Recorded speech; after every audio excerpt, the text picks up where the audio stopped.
ఈ రోజు హాస్పిటల్లో ఉన్నాను. जिस दिन मैं हॉस्पिटल में था, నా బామ్మర్తికి హార్ట్ అటాక్ వచ్చింది.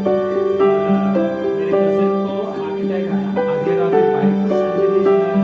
और उनको बाईपास सर्जरी हुआ వాళ్ళు కొన్నిసార్లు और वो गवर्नमेंट में काम करने लगे और उसका ऑपरेशन करवा दिया।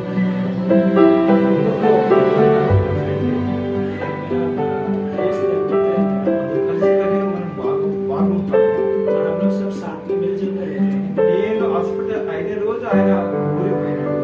और उस दिन जिस दिन मैं हॉस्पिटल में था वो गांव गया था రాత్రి ప్యారలిసిస్ వచ్చింది. और उसे रात को पैरालिसिस आया।